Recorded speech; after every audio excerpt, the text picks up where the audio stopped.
On the morning of February 8th, 1855, the people of Devon found something outside their doors. It wasn't an animal, it wasn't human, and it hadn't wandered. Perfect prints cut through untouched snow, 4 inches wide, spaced with mechanical precision, moving in straight lines over walls, across rooftops, through locked gates. Whatever made them didn't slow down, didn't hesitate, didn't explore. The tracks stopped beneath bedroom windows, not passing by, not searching, stopping. Witnesses would later say the same thing. It didn't walk through Devon like it arrived. It walked like it knew exactly where everyone slept. Snow usually hides mistakes. That night, it documented intent, because whatever crossed Devon didn't want to be unseen. It wanted its path remembered. The hours that waited for footsteps. The night before wasn't quiet. It felt arranged. Cold that pressed against walls. Stillness balanced on rooftops like weight placed with intention. Then morning rose. Doors unlatched. Snow shifted beneath boots. Air fogged with breath. And the world froze mid-inhale. Every person who stepped outside saw the same line cut through fields, lanes, gardens. A perfect uninterrupted scar across the landscape. Some staggered back inside. Some closed their doors without speaking. Some prayed because silence felt like listening. These weren't tracks, not distortions, not the accidents of thawing snow. They were marks placed with purpose.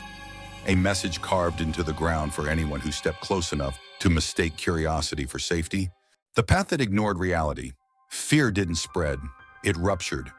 By midday, villagers traced a path that refused every rule living creatures obey. Through hedges without bending a twig, across orchards without disturbing a single hanging fruit, over rooftops without cracking frost, across frozen rivers without sinking or slipping. One stretch climbed a 20-foot wall with the same spacing as flat earth. Another crossed rooftops so close to windows that frost bowed inward, as if breath fogged the glass from the wrong side. Picture this. You open your door, you look down, hoof prints wait at your threshold, centered, silent, patient. Then they pivot away, not sparing you, skipping you.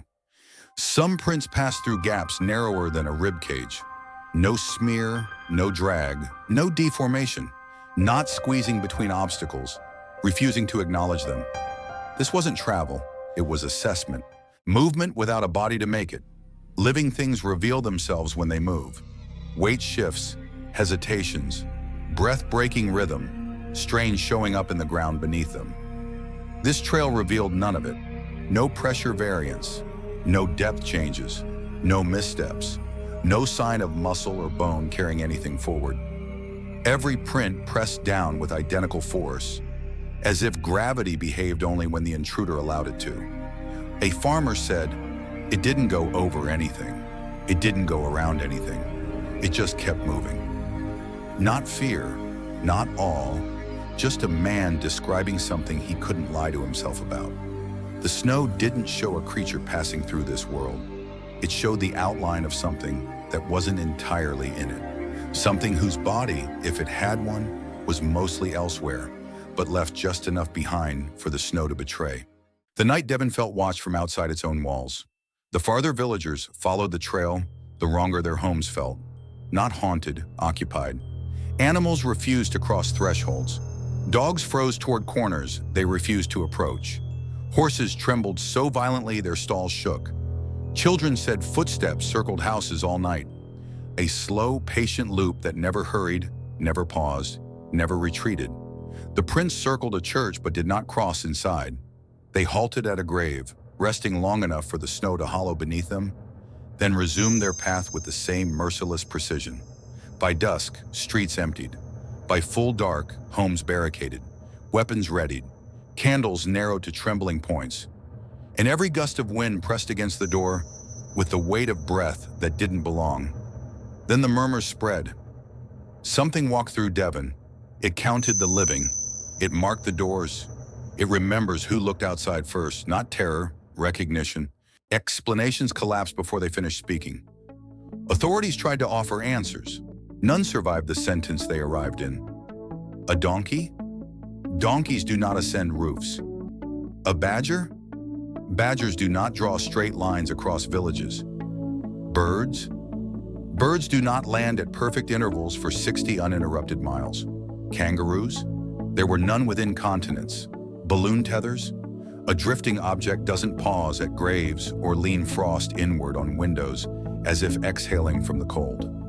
Modern science tried, but melting snow, shifting ice, distorted prints, none of it explains perfect spacing across forests, rivers, walls, rooftops, fields with no break, no sag, no interruption, no sign of life. The truth is not terrifying because it is impossible. It is terrifying because it clearly wasn't concerned about being explained. Whatever made those prints walk like something that has never once considered the idea of permission. Why this story refuses to rot. Myths erode when repeated. This one sharpened. Villages recorded the same trail. Church logs documented it. Newspapers sketched it. Maps traced it. Measurements confirmed it. And then, without fading, the prints stopped. Not tapered off, stopped. The moment the snow ended, the evidence ended. Not because the creature vanished, but because the ground beneath it was no longer honest. No return, no second night, no closure. Just one passage where something walked through Devon with the ease of a being that had walked older lands long before Devon breathed its first winter. People still whisper about it because the simplest explanation is the one no one wants to say aloud. Prints that perfect aren't from a first visit, and 1855 was not the night it came. It was the night it allowed itself to be noticed. The print stopped. The presence didn't. This is the lost past, where the past doesn't retreat. It waits for the ground to become honest again. If this story unsettled you, listen to that. It means the part of you that recognizes threat just woke up. Because whatever left those prints didn't stop moving. It stopped letting anything record how close it gets. Snow reveals what walks through it. The earth hides it. And something is still taking advantage of the difference.